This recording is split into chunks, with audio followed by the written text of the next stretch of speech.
नमस्कार, CCN news 24 channel देख रहे फिर सभी दर्शकों का स्वागत है।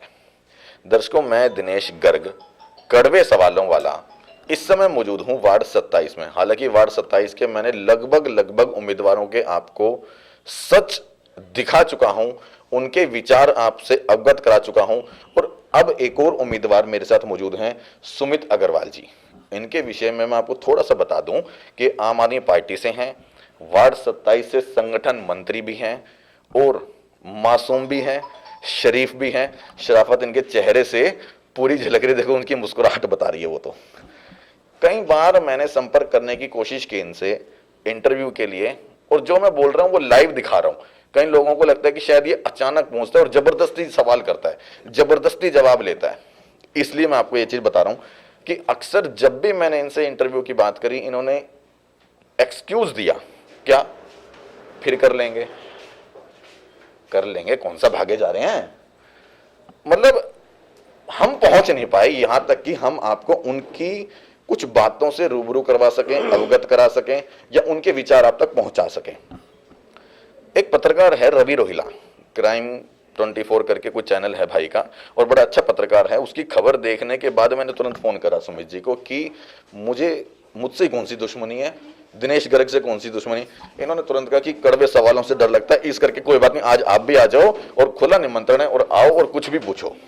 तो मुझे फिर किस बात की देरी, जब निमंत्रण मिल गया तो फिर तो गाड़ी उठाई, मारी स्टार्ट और सुमित जी के दफ्तर में। बात होते होते यहां तक हो गई कि वाकई मेरे को ये चीज अच्छा लगा कि सुमित जी के दफ्तर में जब मैं पहुंचा तो मास्क लगा रखा है। इन्हें पता था कि पहला सवाल मास्क को लेकर के करेगा तो वो सवाल मैं काट दूं, लेकिन वो सवाल कटेगा नहीं, वो फिर भी रहेगा। फिर एक तीखी मुलाकात करेंगे, एक उलझन की मुलाकात करेंगे, एक कड़वी मुलाकात करेंगे, एक सच्ची मुलाकात करेंगे सुमित अग्रवाल जी से। नमस्कार सुमित। नमस्कार जी। सबसे पहले सुमित जी, आपको बहुत बहुत स्वागत है हमारे सीसीएन न्यूज 24 चैनल में। आपको भी शुभकामनाएं। ऐसे बताऊं तो ना, मतलब कि आप एक ऐसे शख्स हो, मैं क्या खैर, जब आप निकलते हो ना रोड से तो कई लोग, मतलब यहाँ कई लोग बैठे होते हैं, कहते हैं भाई कड़वे सवाल वाला आ गया, भाई निकल लो। मैंने क्यों, कहता भाई बात से बड़ी टेढ़ी पूछता है। मैं कहा यार टेढ़ी क्या पूछता है अगला, वो सच को, अगर आपके पास सच है, एक अगर कोई किसी ने आपने मुझसे कोई क्वेश्चन किया, अगर वो सच है तो वो सच है। अगर मैं उसको घुमाता हूँ, उलझेगा वो, जो उलझाएगा झूठ बोलेगा। सच तो एक ही होता है जी, सच बोलने के बाद उसके बाद कोई दूसरा क्वेश्चन नहीं कर सकता, चाहे कोई भी हो, कि ये झूठ है कि उलझ गया या अटक गया। सच का कोई वो नहीं होता। बिल्कुल जी।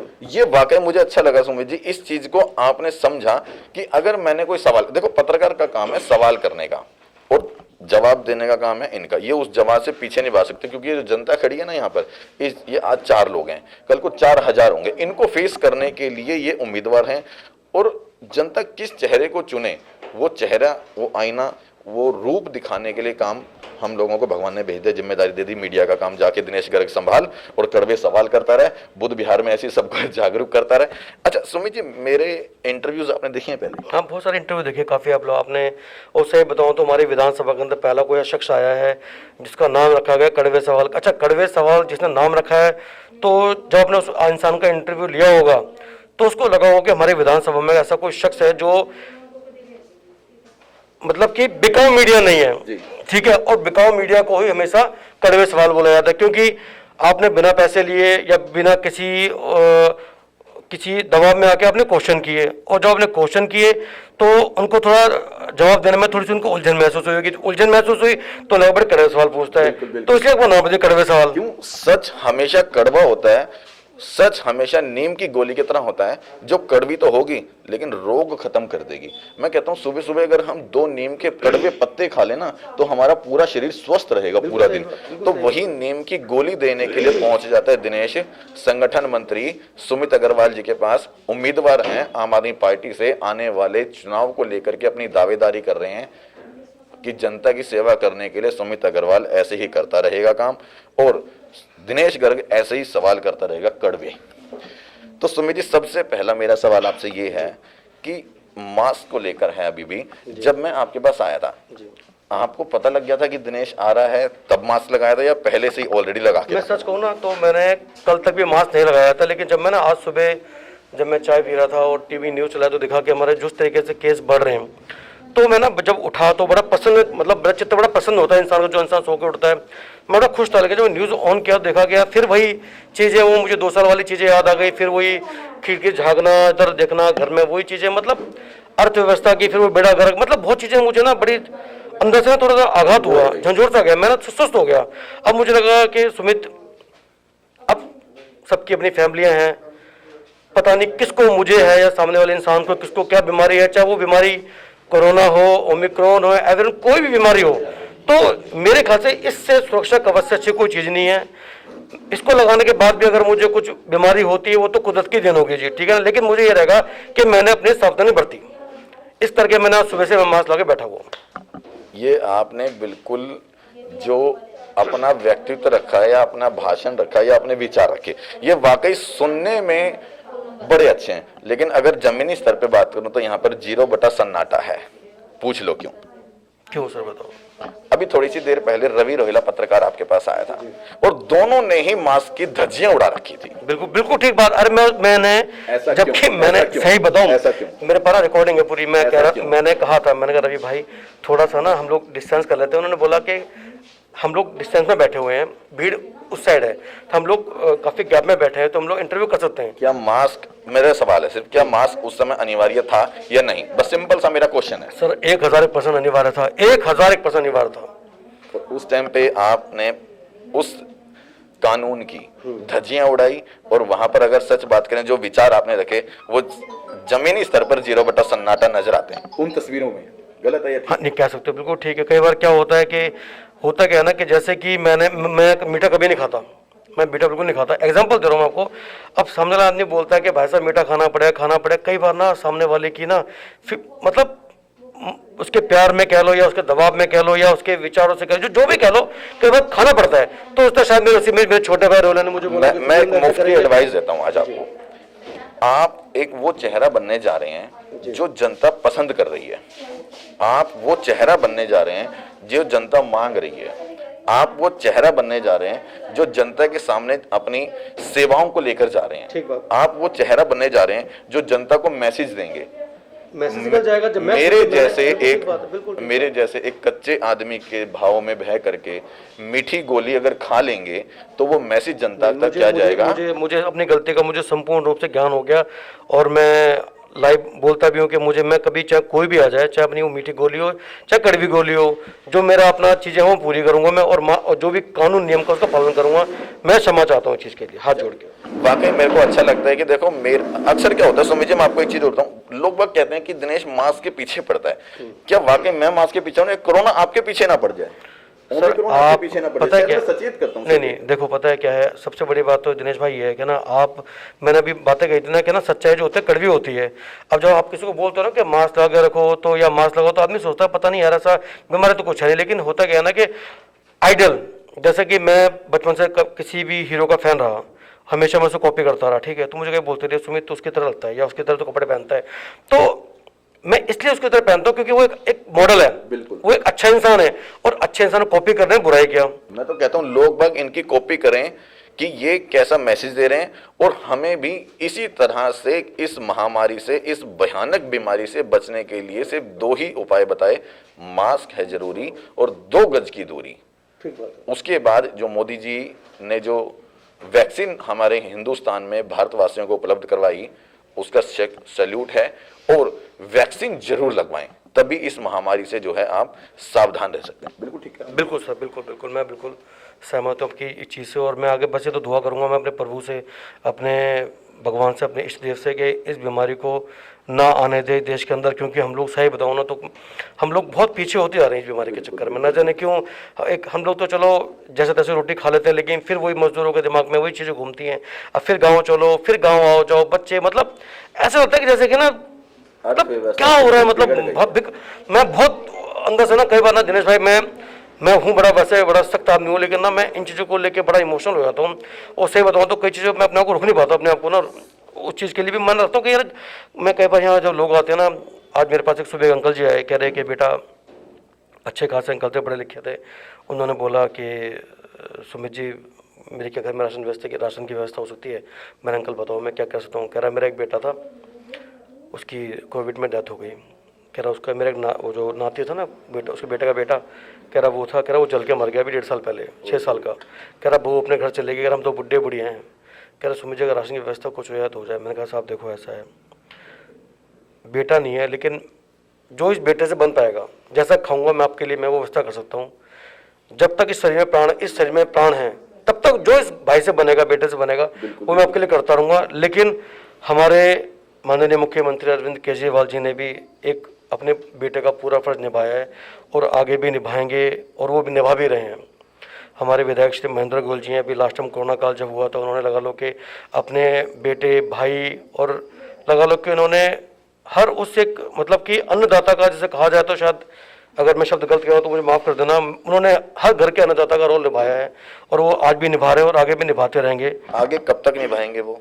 सर देखो, कोई डेट, कोई महीना निश्चित हुआ नहीं, इसका कोई जब तक हमारे देश के अंदर या हमारे, देखो हमारे जो मुखिया हैं वो अरविंद केजरीवाल जी हैं, ठीक है, मुखिया हैं हमारे वो, हाँ राजा जी नहीं कहना, क्योंकि राजा जी तो एक अलग होते हैं, वो हमारे मुखिया हैं और वो सबके बड़े बेटे हैं। वो कहते हैं मुखिया जी को बड़ा कह दो, राजा जी कह लो, मुखिया जी कह लो, कुछ भी कह सकते हैं। मतलब वो एक्चुअली वो है ना, मैं बातों को थोड़ा इसलिए बोल रहा हूँ कि कुछ बातों तूल दे देंगे जी, ऐसा बोल दिया वैसा बोल दिया। तो मैं जी सही बताऊँ तो मैं बड़ा कम मीडिया पे आता हूँ। और हमारे दिल्ली के राजा जी, हमारे मुखिया जी, हमारे बड़े भाई है, वो हमारे बड़े भाई और हमारे तो मुखिया हैं जी, साफ सीधी बात है। और वो लगा लो कि पिछले करीब 5-6 साल से जब भी वो दिल्ली में अपना उन्होंने मुख्यमंत्री पर संभाला है, संभालने से पहले भी वो लगातार कोशिश थी कि वो दिल्ली के लिए सेवा करते रहें। जो उनके हाथ में दिल्ली की सरकार आए तो तब भी उन्होंने बहुत बखूबी इन्होंने सेवा करी है, और आगे भी भगवान ना करेगा हमारे दिल्ली में या उनके अंदर जो भी क्षेत्र आते हैं, उनकी वो संपूर्ण रूप से अपने बेटे की भूमिका निभाते रहेंगे। ये हम लोगों का भरोसा है और ये भरोसा आगे बढ़ भी रहा है।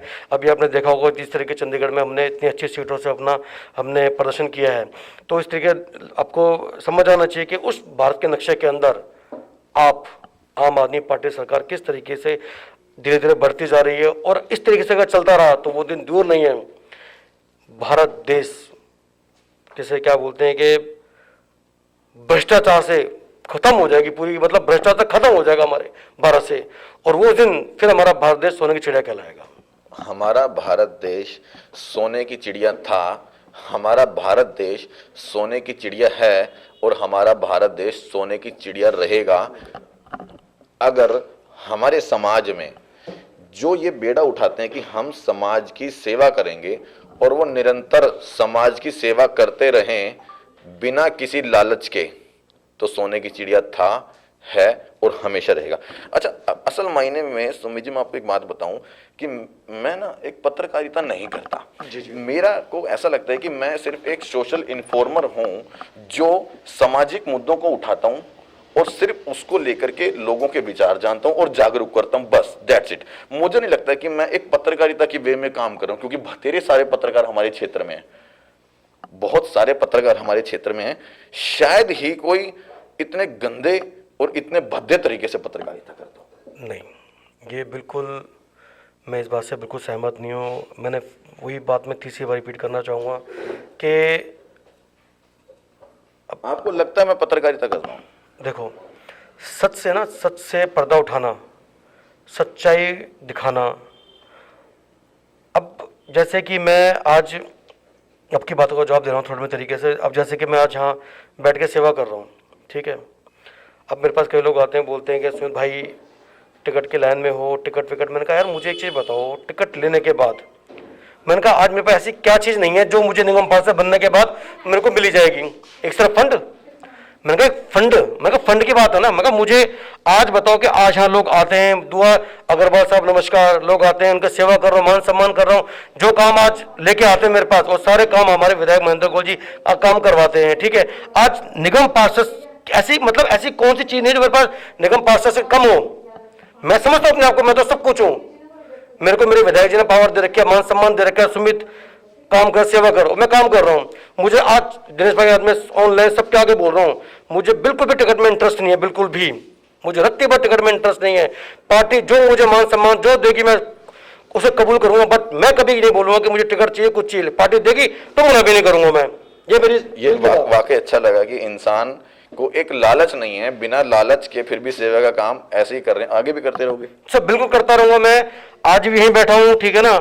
अगर ये जगह मुझे हमेशा मिली रही तो मैं यहीं पे बैठ के लोगों की सेवा करता रहूंगा। अगर पार्टी ने आपको टिकट नहीं दी तो बगावत तो नहीं हो जाएगी? सर मैंने देखो, आज मैंने फिर वही बात बोल रहा हूँ कि लाइव चल रहा है, उस सब मेरी बात को रिकॉर्ड भी कर लें। सुमित ने आज तक हाँ, मैं झूठे खिलाफ, चाहे वो कोई भी हो, मैं झूठे का साथ कभी दूंगा नहीं, चाहे वो कोई भी इंसान हो। अगर वो सुन रहा मेरी बात को तो ध्यान सुन ले, अपने वार्ड के साथ गद्दारी होने दूंगा नहीं, चाहे वो कोई भी इंसान हो। अगर वो समझ रहा तो समझ ले, वार्ड के साथ गद्दारी होने दूंगा नहीं ना। जो भी अपने बारे में जो भी प्रचार जो भी कुछ कर रहा है, चाहे कुछ भी जो कर रहा है, मैं अपने वार्ड को सच्चाई दिखाता रहूंगा कि ऐसा क्यों हो रहा है और ऐसा क्या होगा और इसके बाद क्या अगर होगा। अगर आप ही के साथी किसी को टिकट मिल जाती है, क्योंकि लाइन में बहुत सारे बंदे इस समय लगे हैं, अगर किसी अन्य को मिल जाती है और आपको नहीं मिलती है और आपको लगता है कि ये काम गलत कर रहा है, ये काम हमारे क्षेत्र में सही नहीं हो रहा, तो क्या आप पार्टी में दब करके उसकी अपनी दफ्तर में बैठ जाएंगे? नहीं करूंगा। अगर लगता है कि मेरे ही किसी हमारे विभाग में किसी आदमी को ये उपलब्धि दी गई है और आदमी गलत है, तो मैं उसका खुल के विरोध करूंगा, चौड़े विरोध करूंगा, जिसको रोकना है रोक ले सुमित को। हो सकता है पार्टी निकाल दे, फिर आपको निकाल दे पार्टी, निकाल दे मुझे। सर मैंने कहा ना कि सुमित अग्रवाल ना चीज डर रहा है, कभी कभी डरेगा ना टिकट का डर, ना सीट का डर, ना पार्टी में पद का डर, किसी चीज का डर। मुझे डर किसी चीज का नहीं है। पार्टी मैं गलत करूं, मैं गलत कर निकालूं, मुझे पार्टी आज निश्चित कर दे, पार्टी से कोई भी गलत कार्य करता हूं तो मुझे डरेगा। सारे के सारे लाइन में लगे टिकट की और आप ऐसी बात मैं कह रहा हूं डरेगा वो जिसे टिकट चाहिए। पार्टी जो भी मुझे ना मान सम्मान से देगी, मैं पार्टी से ले लूंगा, लेकिन वो बातें बोलने में हक लगेगा, वो बातें बोलने में डरेगा, वो बातें वो करने में डरेगा जिसको लालच होगा। मुझे किसी प्रकार को लालच नहीं है। आज मुझे शायद मेरे अपने खुद के विचार ये हैं कि दिनेश तू डर मत, तू इस तरह से सच दिखाता रहे, लेकिन लोग, आपको भी पता है लोग कितनी आवाजें उड़ाते हैं मेरे विषय में। अरे सर दिनेश भाई, मैंने वही बात ना कि क्या क्या बोलते हैं दिनेश भाई, मैंने कहा ना कि मीठी गोली ना, आप एक ना हमारे एक मेरा दोस्त है मित्र गढ़वाली है, वो कहता ना जीण दूं ना मरण दूं, ठीक है, अदम मरा करण दूं। तो वो आपने वो लोग आप ना ऐसे वो के ना तो अंदर खा पाते हैं ना उगल पाते हैं, और इसलिए फिर लोग आपको देख के दूर भागते हैं। कई लोग तो मैंने देखा, कई बड़े बड़े मतलब 30 मार खा, बड़े बड़े जो बोलने में धुरंधर है, जो आप लोग इंटरव्यू लिया है तो उनकी जवान लड़खड़ा गई। पता क्यों? क्योंकि सच पूछ लिया और सच कड़वा होता है। दिनेश गर्ग जैन ऐसे ही सच पूछता रहेगा, ऐसे ही कड़वे सवाल करता रहेगा। किसी को वो कड़वे लगते हैं, किसी को वो मीठे लगते हैं, किसी को वो सच्चे लगते हैं और किसी को वो तीखे लगते हैं, झूठे किसी को नहीं लगते।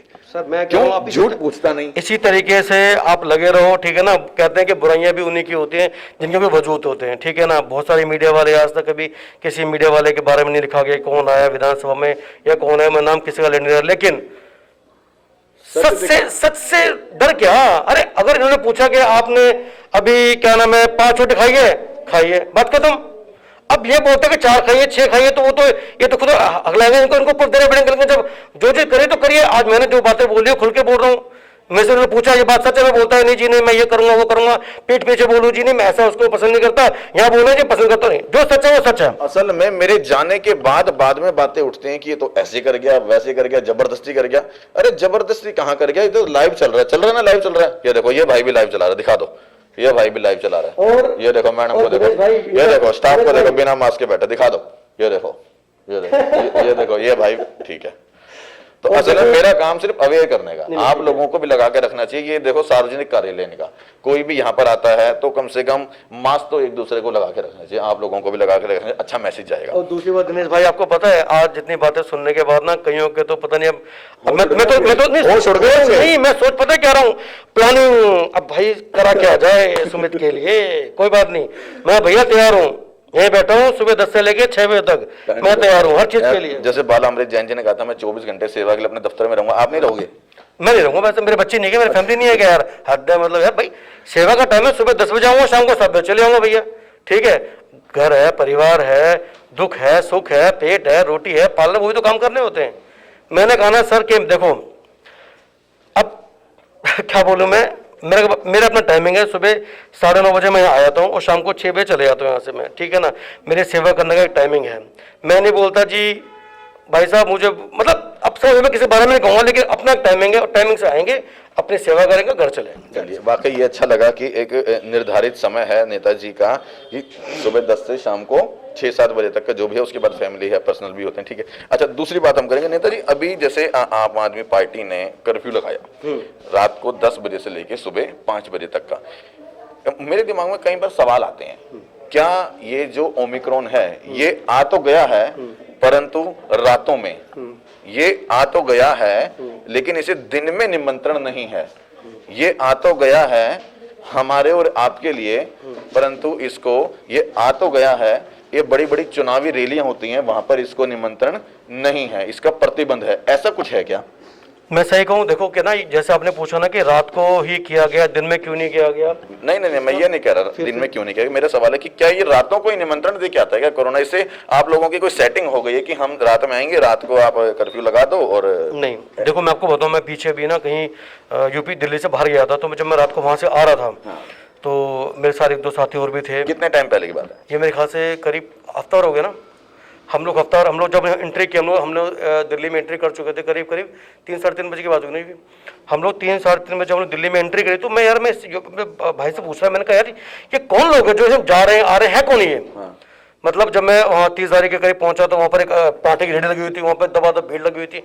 मैंने कहा ये है कौन लोग? सोने वाले घर सो गए, जॉब वाले जॉब पर हैं, तो ये रात में कोई डिलीवरी, तो ये है कौन ये?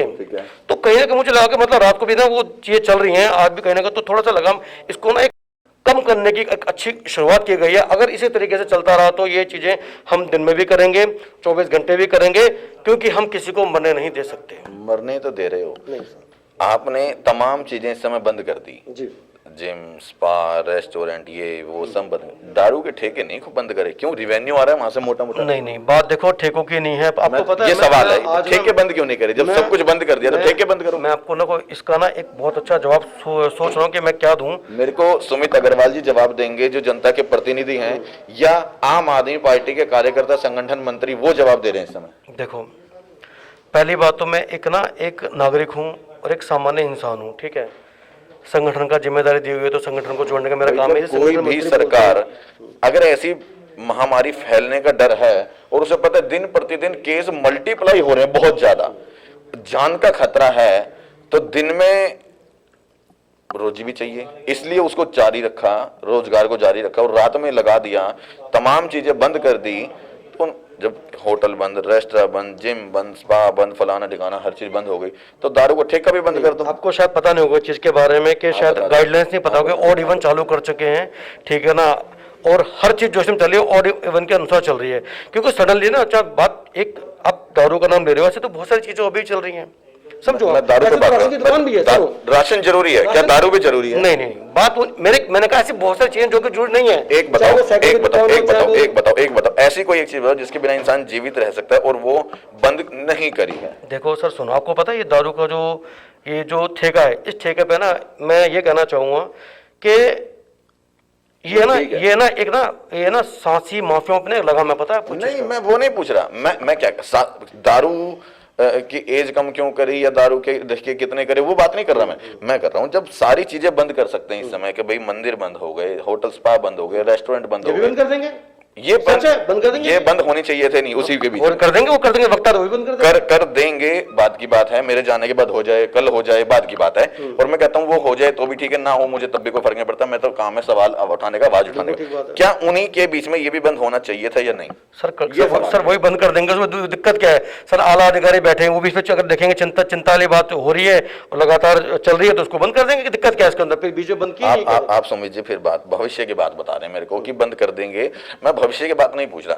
मैं ये पूछ रहा हूँ कि जब ये चीजों के ऊपर प्लानिंग हो रही थी, जिम, रेस्टोरेंट, स्पा, ये सब बंद कर दो, तो क्या उसी टाइम पर उसे ठेके का भी बीच में आना चाहिए था या नाम नहीं कि बंद, इसे भी कर देना चाहिए? क्यों? क्योंकि लॉकडाउन के समय में आपने देखा होगा बड़ी लंबी लाइनें ठेके के बाहर लगी, और कहीं ना कहीं इस बीमारी को बढ़ाने के लिए जरूरी नहीं है कि बहुत ज्यादा दूरी, वो तो भाई तुरंत बढ़ता ही है संपर्क में आने से ही। और ठेके पे आज भी देखो, मैं अभी भी होके आ रहा हूँ वहां से, ठेके देखा, वहां पे मंदिर में भीड़ नहीं है, ठेके पे भीड़ है। सब बंद होने चाहिए, सब बंद कर दो, केजरीवाल जी बंद कर दो जी इनको, ठीक है। गलत कह रहा हूँ, ठीक कह रहा हूँ? ठीक है, बंद कर देने चाहिए, बंद कर दो बस। और बताओ।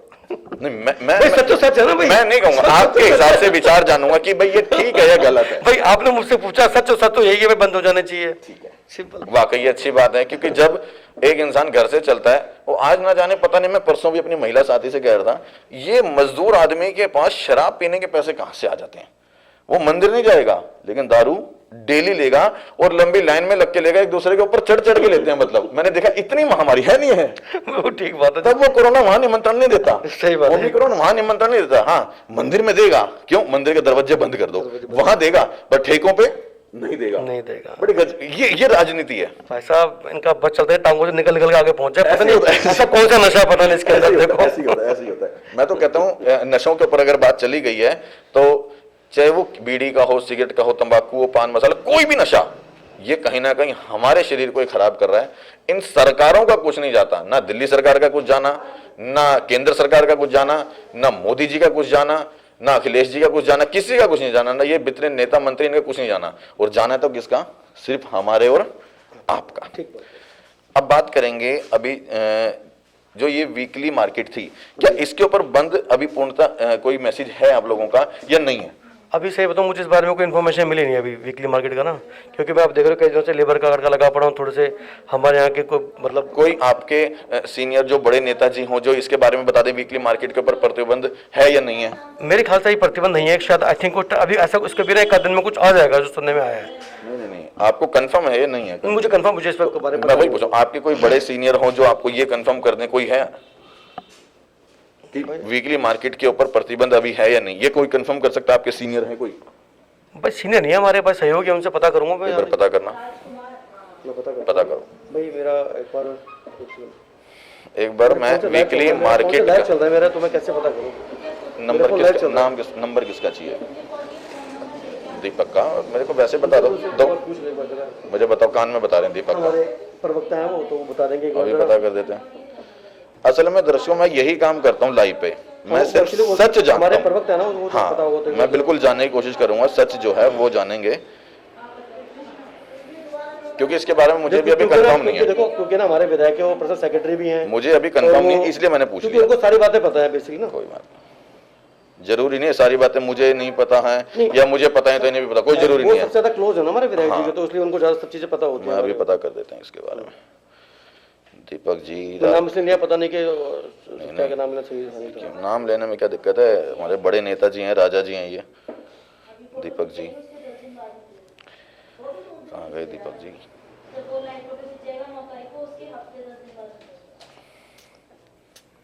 मैंने कर रखा है दीपक जैन, महेंद्र गोयल ऑफिस, ठीक है ना? मुझे लगा स्विच ऑफ बता देगा तो ये बात रह जाएगी। वैसे मैं तो चलो एक दो बार फिर ट्राई कर सकते हैं अपने। ठीक बात है।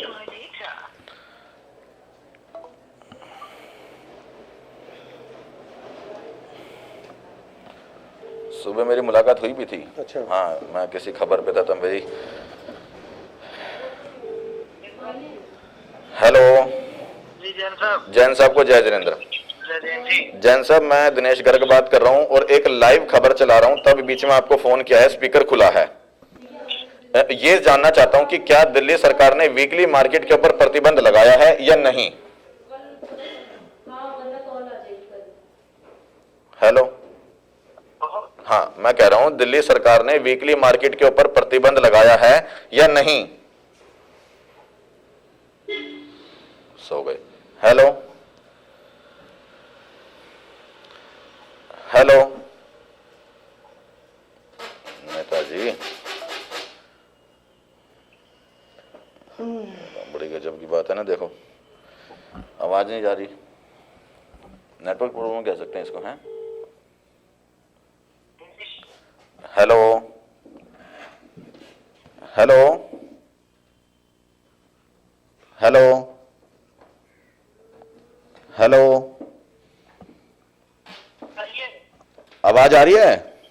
मुझे आज आपको आती है? हाँ, मेरे को अब आई है थोड़ी थोड़ी। अच्छा, मैं कह रहा हूँ सरकार ने किसी तरीके का प्रतिबंध नहीं लगाया, हो सकता है डीडीएमए ने कुछ लगाए हो। अच्छा, DDMA Delhi disaster management committee, Covid की वजह से उनके कुछ है। अच्छा, उसका आपको कंफर्म है कि उसने लगाया है या नहीं?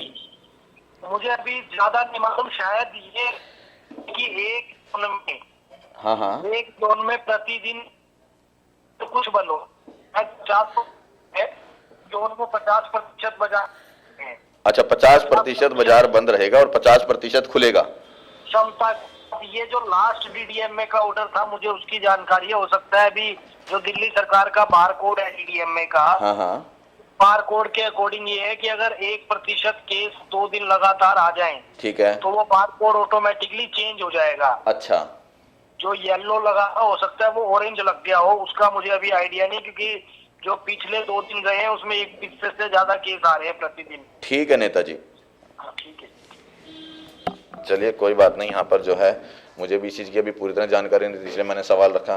इनको नहीं पता था, इस टाइम दीपक जैन जी को भी नहीं पता था कि अभी दिल्ली सरकार ने पूरी तरह बैन इसके ऊपर लगाया है या नहीं।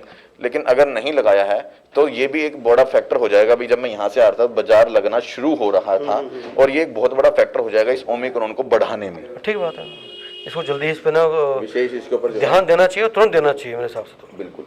अब तीसरी बात करेंगे हम। तीसरी बात मेरा ये है कि दिल्ली सरकार से वाकई मुझे भी इस चीज़ का बड़ा लाभ मिला कि 200 यूनिट बिजली फ्री मिली, पानी फ्री मिला, यात्रा, तमाम जितनी चीज़ें हैं, मोहल्ला क्लिनिक वगैरह सारी चीज़ें मिली। लेकिन मैं आज भी बेरोजगार हूँ, रोजगार नहीं मिल रहा।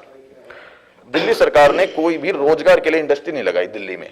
लगाई क्या? देखो जितना मुझे है ना पता है इस बारे में कि रोजगार बढ़ा कि नहीं बढ़ा, बात पूरी करूंगा मैं, मुझे नहीं पता। लेकिन उस बेरोजगार आदमी पर ना बर्डन ना पड़े, दिमाग पे बोझ ना पड़े उसके, वो आराम से अपने जीवन को चला सके, वो हमारे केजरीवाल जी ने कर दिया है।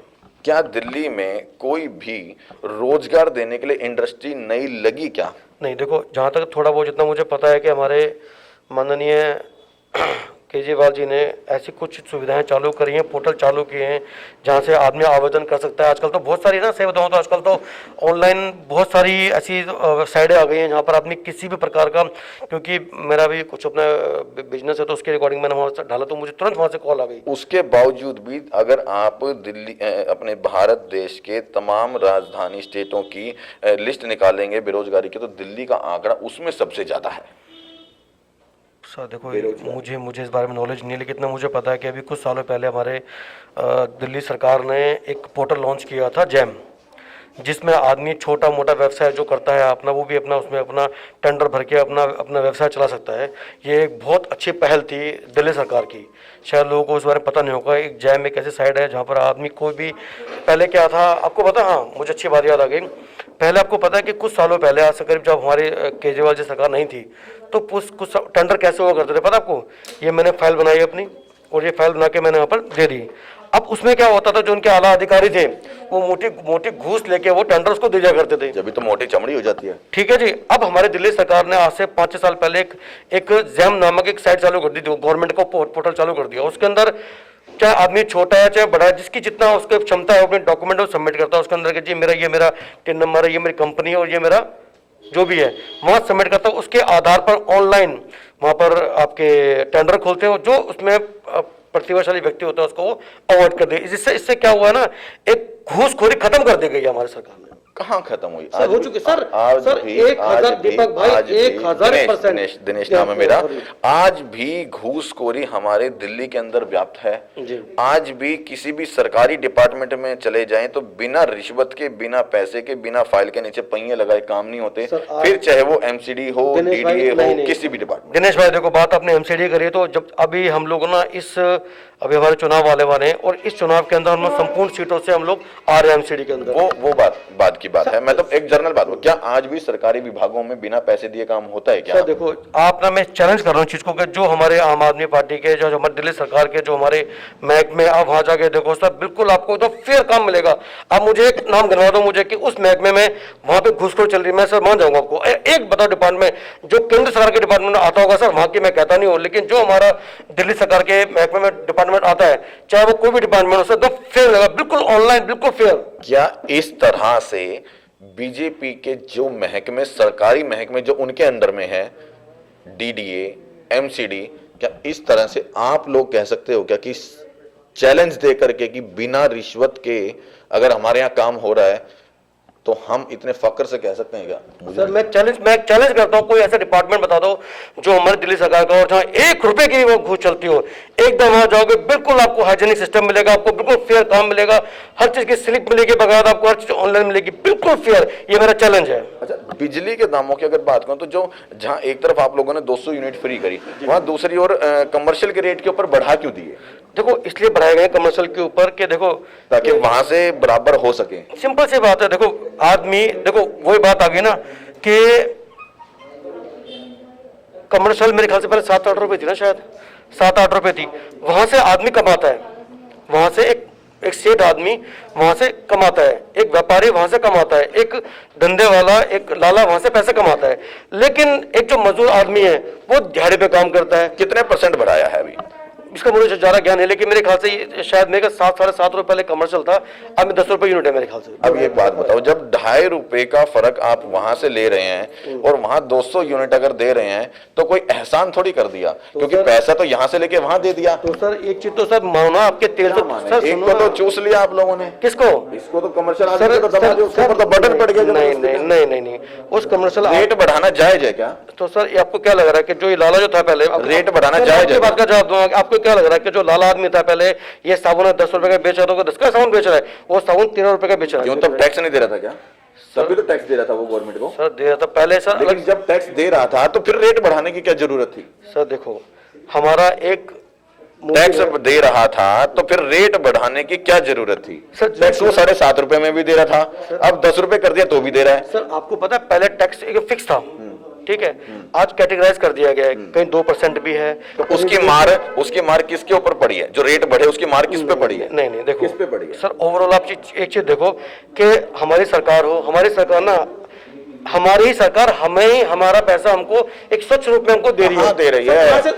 अगर जब मैं 7.5 रुपए पहले दे रहा था, जब वो 10 रुपए दूंगा तो 2.5 रुपए फालतू मुझसे लेकर के आपको फ्री में दे दिया, तो एहसान थोड़ी कर दिया, मुझसे तो डबल मेरे ऊपर बटन डाल दिया।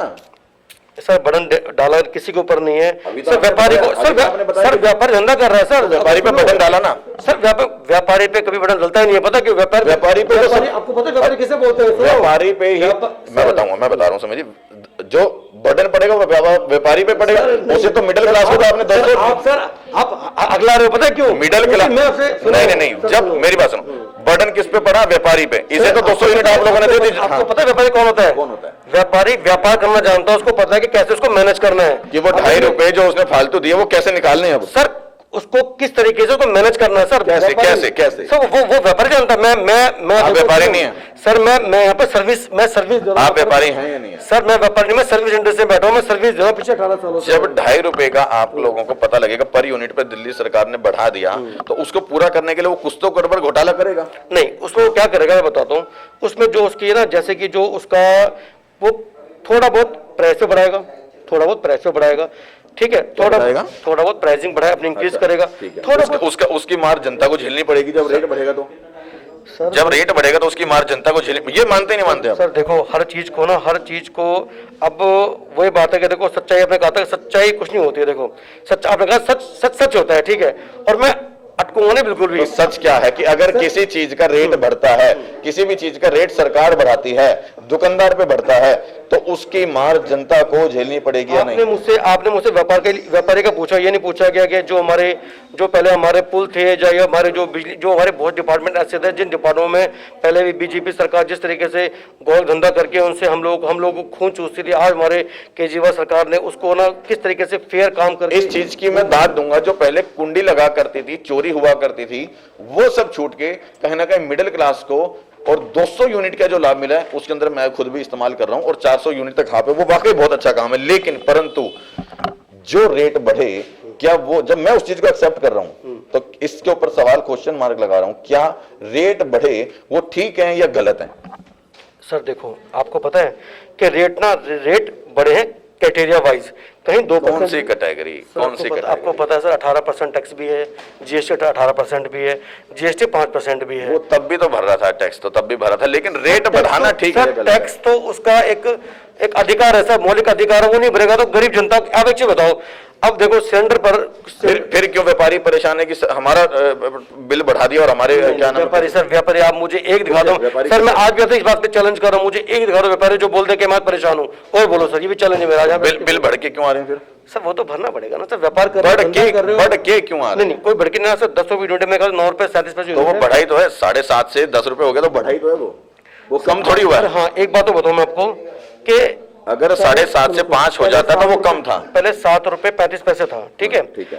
और अब बीच में सुनो सर, बीच में ये 5 रुपए 15 पैसे भी हुआ था। अब ठीक है, आज 9 रुपए कुछ 2 रुपए का फर्क पड़ा है। कितना? 2 रुपए का कम है क्या सर? 2 रुपए कम नहीं है सर, लेकिन देखो ना आपके वो बढ़ा है ना, ये मानते हैं ना बढ़ा है सर, वो तो सभी को पता बढ़ा है, लेकिन ये भी मानते हैं कि व्यापारी पे बढ़ा है। सर देखो, तेल निकलेगा तिलों से, मानो आप। ये तो मानते हैं कि मतलब यहाँ से निकाल के वहां दिया है। सर गरीबों को दिया, क्या गलत किया? हम जैसे लोगों को दिया गलत नहीं किया, मैं यह बात हुई गलत सही की। दिया जो दिया वो गलत नहीं है, लेकिन किया तो सर ये सही हुआ। मैं ये हाँ ये मैं मानता हूँ कि ये सही किया, परंतु लेकिन मैं इसलिए पूछूं, हाँ जो बढ़ाया वो गलत किया। देखो जी, ये बात मानते हैं हमारे दिनेश जी के भाई इन्होंने सही हुआ है, तो उनको भी पूछने का अधिकार नहीं कि घर से सही है, ये बात जब मैं ये मानता हूँ ये 200 यूनिट देना ठीक है, 400 तो हाफ करना ठीक है। आपने बोला कि अपने 400 यूनिट अपने मैं एक्सेप्ट कर रहा हूं, हाँ मैं बिल्कुल खुश हो ना, लेकिन यहाँ व्यापारियों के ऊपर बर्डन क्यों? सर वो अपने व्यापार को व्यापार तरीके से मैनेज कर लेगा सर, दिनेश जी ये मानो आप। कैसे मैनेज कर सर? वो सर व्यापारी है वो, जब उसके ऊपर बर्डन आप डाल दोगे, आपको पता है सर, देखो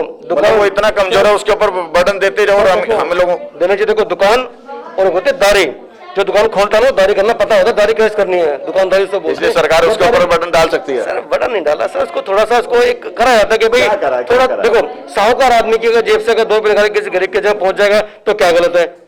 और आपने बोला कि ये चीज सही है, तो सर सही तो सही होती है, फिर तो सही क्या, तो ये गलत नहीं है, बशर्ते कि जो अगर कमर्शियल के ऊपर जो रेट बढ़ाए वो कहीं ना कहीं गलत है, उसके ऊपर एक जबरदस्ती का बर्डन है कि हम 200 यूनिट फ्री दे रहे हैं तो हम चलो इस बात को बड़ी कर दिया। अगर किसी बटन डाल के अगर 100 लोगों को गरीबों का फायदा किया है तो उस बटन को बटन नहीं किया जाता है सर, मानो। चलिए आपकी बात को भी मैं यहाँ पर मान लेता हूँ कि अगर दिल्ली सरकार ने इसके ऊपर थोड़ा सा हम और गहन अध्ययन भी करेंगे और लोगों के विचार लेंगे जो जिनके कमर्शियल बिल हैं, कि इनके हिसाब से अगर बिजली के बिल कमर्शियल लोगों के ऊपर बढ़ा दिए और वो जनरल आदमी को सुविधा दे दी तो वो गलत नहीं है, वो ठीक है। चलिए अभी अपने क्षेत्र के अंदर आपको क्या लगता है कि वार्ड की, जैसे अगर मैं बात करूं यहाँ पर, कौन कौन सी चीजें आपको ऐसी लगती है कि जो आपके मौजूदा निगम पार्षद ने नहीं कराई हैं? भाई सही बताऊं, देखो मुझे ना अभी मैं ना कभी पॉलिटिक्स में कभी था नहीं, मेरा से पहले मेरा बैकग्राउंड कभी पॉलिटिक्स में रहा नहीं, मुझे मोटा भी 2 साल इस पॉलिटिक्स में मुझे आए हुए हो गए। लेकिन सच कहूं ना, इस पॉलिटिक्स में आने के बाद ना मैंने वो एक चीज बड़ी देखी, वो क्या बोलूं सर, बड़ा मतलब आहत होता हूँ उसको देख। राजनीति कैसी है राजनीति सही बताऊं ना सर, मैं सच कहूँ ना सर, तो राजनीति चीज मैं जिंदगी में देखी नहीं, जिसको ना इसका लत लग गई ना तो वो आदमी कहीं का रहेगा। राजनीति अच्छी है या गंदी है? सर राजनीति बता दो, आज तक अच्छी किसने बोली, किसने? मतलब गंदी है सर, सेवा भाव। उसी गंदी के दलदल में आप धंसने जा रहे हैं। सर मैंने सर आपको स्टार्टिंग कहा था मेरे को टिकट चाहिए नहीं ना, मेरे को सर मैं तो सेवा कर रहा हूँ, पर आज मैं अगर ना, आज देखो मुझे आज अगर पार्षद बनना चाहते हो सर, मुझे बिल्कुल नहीं बनना पार्षद, चौड़े बोर्ड रिकॉर्डिंग कर लो मेरी सही लो, मुझे पार्षद नहीं बनना सर, बिल्कुल नहीं बनना। कितने लोगों को हैरानी हो गई होगी कि इन्हें पार्षद नहीं बनना, एक पत्ता तो साफ हुआ। बिल्कुल नहीं, पत्ता साफ में ये कोई था ही नहीं। अरे वाह, मतलब टिकट की कोई मंशा नहीं है, रत्तीवर मंशा नहीं है जी, रत्तीमारी से रत्तीवर मंशा नहीं है। लोगों को तो चुरने, इन लोगों के पेट में दर्द हो रखा था आसपास में सबके कि एक पत्ता से हमारा ये भी अटका हुआ है कहीं ना। आज ये पत्ता अपने आप को कह रहे हैं कि मुझे टिकट चाहिए ही नहीं, ना मैं टिकट मांग रहा, ना मैं, क्या उम्मीदवारी भी नहीं है? सर सुनो ना, पूरी बात नहीं सुनी आपने? पूरी बता दो। मुझे टिकट नहीं चाहिए, लेकिन समझिए बात कहां तक जा रही है, क्या सोच रहे हैं? सर क्लियर कर सर, मैंने नहीं बोला कि मुझे टिकट चाहिए, उन्हें मैं टिकट मांग रहा, मांग भी नहीं रहे। मेरे मालिक साहब मुझे, मेरा प्रभु या मुझे पार्टी कोई अगर जिम्मेदारी देगी तो मना भी नहीं करूंगा। वो अलग विषय कि अगर कोई ऊपर से कहेगा कि भाई आपको हम टिकट दे रहे हैं बाकी सबको नहीं दे रहे, तो वो अलग बात है, उनके आंखों सर माथे पर। लेकिन ना लाइन में है, ना उम्मीदवारी कर रहे हैं, ना मांग रहे हैं, ना नेताजी बनना है, ना टिकट की कोई मंशा है, ना पार्षद बनने की कोई मंशा है, ना गंदी राजनीति में धंसने की कोई मंशा है। सिर्फ मंशा है तो जनता की सेवा करने का। मजा आ रहा है। बताओ, जनता यहाँ पे आती है, जब उनके दुख सुख सुनता हूँ, मुझे इतना आनंदित होता है, मेरे पास शब्द नहीं होते बोलने के लिए। कई बार तो मैं रोई आंखों में आंसू बह जाते हैं। आपको तो खुशी के आंसू आ रहे हैं, कुछ लोगों को दुख के आंसू आते होंगे कि यहाँ पर पब्लिक टूट क्यों गई। सर देखो, आते होंगे नहीं आते आपको पता है, पब्लिक आप पब्लिक, मैं पब्लिक कहाँ जाती है? जहां उसकी सुनवाई होती है, ठीक है ना। मैं किसी के बारे में कोई कटाक्ष नहीं करूंगा कि कहीं कोई जाए ना जाए, लेकिन पब्लिक वहीं जाती है जहाँ उसका दुख सुख सुना जाता है। मैं मंदिर क्यों जाता हूँ? क्योंकि मेरी वो सुनवाई होती है। तो मंदिर में नहीं जा पाओगे क्या नहीं मतलब सर, मेरे पास तो सर देखो, मुझे तो ना, मैं इतना सक्षम होता ना, अगर मैं इतना सक्षम मुझे भगवान ने बनाया होता, तो मैं सही बता रहा हूँ, मैं ना, मेरे मन में वो भी चीजें करने की होती पब्लिक के लिए, मैं वो करता, लेकिन मैं सक्षम हूँ नहीं मैं भी। अच्छा, आपको ये लगता है कि वाकई जितने उम्मीदवार यहाँ हैं वार्ड 27 में, उन लोगों को ये अभी तक कंफर्म नहीं था कि सुमित टिकट की मंशा नहीं रख रहा? भाई देखो, मैं सही बताऊं, जब मैंने पार्टी ज्वाइन की थी ना, तो बड़ा मजा आता था। कोई बोलता टिकट चाहिए तो बंदे कहते थे भाई कैसा आदमी, पार्टी ज्वाइन क्यों टिकट मांग रहा है। अच्छा, मजा आता था उस टाइम, थोड़ा सा लोगों को चढ़ाने का। रेवड़ी समझते हैं टिकट को। ठीक है जी, मैं भी रेवड़ी समझता था उस टाइम, लेकिन आज मुझे पता लगा है कि ना कि टिकट नहीं होती, टिकट की कीमत क्या होती है। कितनी कीमत है? कितनी कीमत है टिकट? वो टिकट की कीमत नहीं, अच्छा, टिकट की कीमत, टिकट लाना और उसकी भूमिका निभाना वो बहुत बड़ी जिम्मेदारी है। ठीक है, मुझे लगता नहीं है कि शायद मैं भी उस लायक अभी अपने को समझता हूँ। शायद मैं कोशिश कर रहा हूँ कि शायद मैं उस लायक बन जाऊँ। मैं कोशिश कर रहा हूँ कि क्योंकि मेरी उम्र भी 40 साल मेरी उम्र हो गई है, मैं कोशिश कर रहा हूँ कि मैं अभी और थोड़ा सा इसमें पकूँ, तब ये चीज मुझे दी जाए। लेकिन मैं चाहता हूँ कि टिकट उसको भी दी जाए, कैसा आदमी को दी जाए जो संपूर्ण हो सर, काम कर सके, जनता को सुन सके। ऐसा ना और मेरे जैसा फोन करते रहो, फोन उठाए, जब जरूरत पड़े तो फोन उठाए, और मेरे जैसा उसी टांग खींच सके। सर टांग तो पूरे खींच दो आप तो। तो और सर जी, आपसे मेरी शिकायत है सर, कड़वे से आपको कसम है, आपको भगवान की, ऊपर वाले की, जिस तरीके से कड़वे सवाल पूछते हो आपको यही बन के आना है। कभी किसी आदमी को बिकना मत सर, क्योंकि लोग बहुत देखने की कोशिश करेंगे, पूछेंगे उसको ऐसे पूछो सर, आप अपना व्यक्तित्व मत खोना कभी। बस मेरी जहां तक बन सकेगी मैं अपना पूरा संभव और पूरा प्रयास करूंगा कि दिनेश गर्ग जैन ऐसे ही कड़वे सवाल करता रहे और ऐसे निर्भीक होकर पत्रकारिता करता है। बिल्कुल, बस मैं ही चाहूंगा कि जिस तरीके से आप निष्पक्ष सवाल पूछते हो, निष्पक्ष बातें पूछते हो, इसी तरीके से पूछो आप। और लोग जो हलकलाएं, अटकटाएं, जो लोग भागे, सब भागने दो, कोई बात। अच्छा ये बताओ, अभी क्षेत्र में जो निगम पार्षद है आपके वर्तमान में, उसने कौन कौन से काम नहीं किए हैं? सर कौन से काम किए? कौन से नहीं किए मुझे नहीं पता, इसलिए पूछा। नहीं, मैं आपसे पूछा कौन से काम किए सर? मैंने सर्वे नहीं किया, इसलिए मुझे जानकारी नहीं। मैं तो आपसे मैं सोचने लग गया कि ऐसे काम, कौन से काम करे हैं। मुझे 2-4 बताओ। मुझे तो बात तो कर सकते हो। देखो, मैंने कहा 2 साल हो गए मुझे आए हुए, और 2 साल मुझे टोटल बुद्ध विहार में आए हुए करीब 8-9 साल हो गए। और मैं जब से आया हूँ ना, आपको पता है, मैं एक वाक्य बताऊंगा कि हमने ना आज से करीब 30 साल पहले हमने एक प्लाट लिया था बुद्ध विहार में। जब मैं प्लाट लिया था ना, तो हम लोग, कई लोगों ने बोला कि कहाँ चलेंगे बुद्ध विहार में। बीच में टोक रहा हूँ, लंबा वीडियो हो जाएगा। शॉर्ट हमने शॉर्ट में बातें रखें कि उस निगम पार्षद ने जो काम नहीं किए, ताकि मेरे को भी पता रहे, मैं सर्वे करके उसके बाद पूछ सकूं क्या नहीं किया। सर कोई भी नाली नहीं बनवाई, ठीक है, ना नाली साफ करवाई, ठीक है। रोड पे कूड़ा पड़ा है तो कूड़ा इस तरीके से सूखने के बाद भी उनसे बोला जाए कि कूड़ा उठवा लो, तो कूड़ा सूखने के बाद उठेगा, और कूड़ा सूखने के बाद तो फिर दोबारा वही पहुंच जाता है। निगम पार्षद कौन है? हेमराज करके। वाकई ये बात ठीक है कि कूड़े की मैंने आज सुबह ही वीडियो बनाई है हेमराज जी, और कल शनिवार का दिन है, मैं आपके पास आऊंगा, इस चीज का जवाब आपको देना पड़ेगा। क्यों? वीडियो मेरे पास है, कूड़े की बनी हुई ढेर है और अभी तक भी उठा नहीं है, और कूड़े के ढेर इतने गंदे भरे पड़े हैं जो वाकई उनकी दुर्दशा हो रखी है। मैं देख के आया हूँ सर। मैंने कहा ना कि देखो, निगम का काम क्या होता है, साफ सफाई, स्वच्छता हो, कोई वो पब्लिक आपसे थोड़ा कह रही कि भैया मेरे घर में तो राशन डलवा दे। बिल्डिंग बनती तो पैसे लेना भी होता हो तो वही तो मैं कह रहा सर, वही काम आता है सर केवल। और कभी ये एक, मैं कह रहा हूँ, अगर ना इस इंसान है ना, अगर मैं कह रहा हूँ अगर ना 5% भी काम किया होता ना भाई साहब। क्या नहीं किया? जैसे आपने मुझे आप नालियों का बताया। निगम में निगम का काम क्या होते हैं? सफाई, सफाई और पवित्रता, इन तीनों में से इस इंसान ने कुछ भी नहीं किया। ठीक है जी, नाली सफाई नहीं हुई तो कूड़ा भरता है, पानी भरता है तो जब बारिश होती है तो जल भरा भरता है। गलियों की हालात कैसी है उनकी, जो उन्होंने गलियां बनानी थी? गली बनाई कौन सी सर? अच्छा सर जाके देखो, हालत ऐसी जर्जर हो रही है। वो तो हमारे पीछे भी विधायक जी ने अपने विधायक फंड से अब नालियां बनवाई हैं सर, थोड़ा सा जो ठीक लग रहा है। वरना आप सर, आप कहते हैं कि यार ये बस बंदे ने करा क्या 5 साल में। और आप दूसरी बात, आप दर्शन करने को तरस जाते हो सर, क्या है कहाँ पर ये। मैं खुद जब 2 साल पहले जब राज्य में नहीं था तो मैं खुद इस बंदे से मिलने गया था। इस बंदे के स्वरा से तो ये बट्टे, हाँ भाई ये बट्टा नहीं है। अच्छा, मैं कह रहा है मैं किसके पास जाऊँ, जो मैं अपने दुख किसको बोलूँ, मैं अपना दुख किसको बोलूँ भाई। ये इन तमाम सवालों को लेकर के कल मैं लाइव चलाऊंगा। ठीक है, इस खबर को जरूर देखना, ठीक है, और फिर देखना कि हम मुद्दे की बात करते हैं या नहीं करते हैं। बिल्कुल सर, बिल्कुल। मैं कह रहा हूँ, मेरा तो खुला चैलेंज, मुझे डिबेट करवा लो आप। कोई भी ऐसा आदमी हो जो इस बार का हो, जो किसी भी उसका हो, जो अगर वो बोले कि हमने करे, मैं दूसरे डिबेट करवा, चैलेंज करता हूँ, ओपन चैलेंज। अक्सर मुझे दिनेश को इस समय लोग बाग ये कह रहे हैं, वाकई मुझे बीजेपी के पास जाते हैं तो वो कहते हैं डिबेट करा दो। अभी मैं कांग्रेस के पास बैठा था उम्मीदवार के पास, तो वो कहते हैं डिबेट करा दो। अब मैं आम आदमी पार्टी के पास कहता हूं तो डिबेट करवा लो। मतलब तीनों डिबेट करना चाहते हैं पर काम 0 सन्नाटा। सर अभी हमारे हाथ में जब एमसीडी आएगी सर, काम देना, काम किस तरीके से होगा। आप यही कहोगे कि ये वही बुद्ध विहार है। एक टीवी में देखी थी ना कि ये वही उषा है, आप कहोगे कि ये वही बुद्ध विहार है। मैंने एक बात आपने काट दी, जब मैंने यहाँ पर आया था 30 साल पहले मकान हमने लिया था, तो हमने मकान यहाँ से खाली कर दिया नहीं। फिर उसके बाद मेरे को एक बंदा आया, मैंने कहा कहाँ मकान लेने जा रहा है यार तू बुद्ध विहार में, ये बात होगी रसल पानी, क्योंकि यहाँ पर आया देखा वो पानी भर के जा रहा है। जब मैं यहाँ पर 7-8 साल पहले जब मुझे बोला कि सुमित मकान यहाँ लेगा बुद्ध विहार में, कहा नहीं यार, कहा चल तो ले। जब देखा मैंने यहाँ पर के 7 साल हो गए, उस टाइम हमारे विधायक महेंद्र गोल जी जी चुके थे। जब मैंने देखा कि पक्की सड़कें, पक्की नालियाँ, बड़ा अच्छा, मतलब मैंने कहा ये वही बुद्ध विहार है। ये कहते हैं भाई उस टाइम बीजेपी थी, अब आम आदमी पार्टी सरकार है। अब कौन सी आ रही है आगे? सर आम आदमी आएगी सर, 100% आएगी, संपूर्ण सीटों से आएगी। यही चीज बीजेपी वाले बोलते हैं, यही कांग्रेस सर वाले बोलते हैं। देखो, सर देखो, ज़्यादा वक्त दूर नहीं रह गया है, बस कुछ ही वक्त है। ये सबके ना दिमाग के भ्रम दूर हो जाएंगे कि कौन आ रहा है कौन नहीं आ रहा है। जनता जनार्दन है, जिसको बैठाएगी वो सब पता चल जाएगा किसको बैठाया किसको नहीं बैठाया।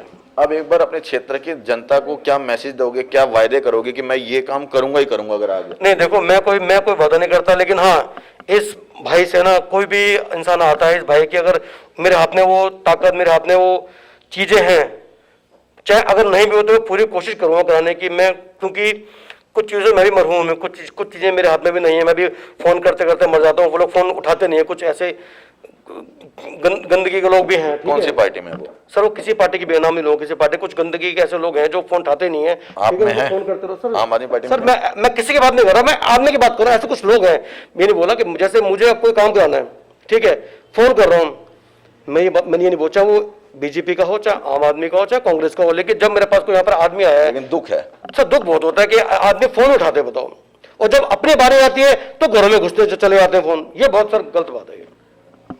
काम कौन कौन से हैं जो आपको लगता है क्षेत्र में मुझे करने हैं अगर आप पार्षद के तौर पे चुने जाते हैं या मैं पार्षद के तौर पे नहीं भी चुना जाता ना सर। सुनो, हाँ। मैं आपको अपना एक विजन क्लियर कर दूं आपको मैं आज, और ये जो भी हमारे यहाँ पे आने वाले जो भी निगम पार्षद होंगे वो भी ये भी सुन लें, चाहे वो किसी भी पार्टी के हो, कोई भी हो। मैं पार्टी चला घट के बात कर रहा हूँ, जीने किसी को नहीं देंगे अगर क्षेत्र में काम नहीं किया तो ऐसी टांग एक बात मैं आज एक बोल रहा हूँ कि मैं यहाँ बैठा रहूंगा, ठीक है। पार्टी मेरे को प्यार पे, पार्टी का समर्थन रहा तो भी ठीक है, नहीं रहा तो भी ठीक है, लेकिन मैं इस वार्ड की जनता के साथ गलती नहीं दूंगा। अगर वो मैं यहीं बैठूंगा, अगर लगता है कोई भी चाहे किसी पार्टी का हो, अगर किसी ने घुस लिया तो उसको हो जाए, उसको सच्चाई दिखाऊंगा पब्लिक के आगे। अगर लगता है नाली खराब है तो उसे कंप्लेंट करूंगा, मैं उसमें आपके साथ हूँ। अगर उस पार्षद ने अगर किसी प्रकार की सुनवाई नहीं करी तो उसके खिलाफ काले झंडे बैठाऊंगा। मैं इतने ताकत में रखता हूँ। और पार्टी में रहकर ही अगर पार्टी का कोई बंदा गलत करता है तो भी उसका कड़ा विरोध रहेगा, लेकिन पार्टी नहीं छोड़ेंगे, पार्टी नहीं छोड़ूंगा सर। मैं बस पार्टी का जो आदेश होगा मेरे लिए, पार्टी का आदेश होगा वो मेरे लिए सर्वप्रथम होगा, लेकिन मैं पार्टी के लिए कभी नहीं छोड़ूंगा। चलिए, बात रही यहाँ पर ये। अच्छा, इंटरव्यू कैसा रहा? सर सही बताऊँ ना तो मैंने आज पहली बार इतना अच्छा खुल के इंटरव्यू दिया है, और मुझे लग रहा है कि शायद ना अगर मैं अब आगे कभी तो, क्योंकि आपसे करवा कोई हो नहीं सकता। अगर मैंने आपसे करवे सवालों का जवाब मैं दे तो लगा, मैं हर एक मीडिया से वाले से बात कर सकता हूँ। मैं सीरियसली मेरे मन के ना वो जो ना मेरे एक बटन था, पता है, मैं कई बार ना हमारे विधायक ऑफिस में कई बार कुछ फंक्शन होते हैं ना, मुझे बोलता है कि बोलो आप, तो मेरे बटन पता कौन से ऑफ हो जाते थे। आज वो ना बटन ना जाग गए, बटन ऑन हो गए मेरे हाथ, लगा लो बस। मैंने आपसे पहले कहा था कि जब इंटरव्यू करोगे तो शायद वो चीज हेजिटेशन निकल जाए। सर खत्म हो गया। आज के बाद आपको एक नया सुमित दिखाई देगा कि जो मैं बोलने में तो खैर थोड़ा बहुत बचपन से बनी आदमी तो थोड़ा बहुत तो निपुण होती है, लेकिन आज ना जो एक वो शिस्त था ना, आपको पता लग भी गया होगा। मतलब मजा आ गया सर, मजा आ गया, जबरदस्त मजा आ गया। ऐसा तो लग रहा है कि क्या नाम है, क्या पूछ गया, क्या कर गया? अरे सर मैं कर रहा हूँ, तो कर रहा हूँ, और कुछ पूछो करवे यार, मजा आ रहा है, सही बताओ। चलिए फिर करवे की सवालों के से फिर एक बार लेंगे, क्योंकि आज पहला था जहां तक हो सका हमने हर चीज के ऊपर ना पक्ष किया आज भी ना विपक्ष किया, सिर्फ जो कोशिश करी सिर्फ निष्पक्ष किया, जो भी बात करी। गलत तो नहीं कह रहा? सर बिल्कुल मैं कह रहा हूँ, वो क्या कहावत याद नहीं आ रही, वो सच को आंच किया और झूठ को वो सांस किया, क्या ऐसे कुछ ना, तो सर सच है तो सच है, उसमें झूठ क्या है। चलो एक बार दर्शकों को राम राम करके हम अपने इंटरव्यू को, एक तो मेरे पूरे डिठाला विधानसभा के मेरे भाइयों बहनों को नए साल की शुभकामनाएं। और मैं सुमित अग्रवाल, संगठन मंत्री युवा मोर्चा का, वाई 24 में मेरा जनसेवा कार्यालय है। कोई भी मेरे लायक सेवा होती है, मेरे लायक अगर मैं नहीं भी होती तो भी पूरी कोशिश करूंगा अपने जो हमारे प्रतिनिधि हैं, जो हमारे पदाधिकारी हैं, उनसे बोल के काम कराने की पूरी कोशिश करूंगा। जो मेरे लायक बनेंगे मैं हमेशा आपके लिए तत्पर हूँ। और नए साल की शुभकामनाएं। राम राम राम राम। चलिए इस तरह की खबरों को देखने के लिए हमारे साथ बने रहिए निरंतर CCN न्यूज़ दिल्ली के साथ।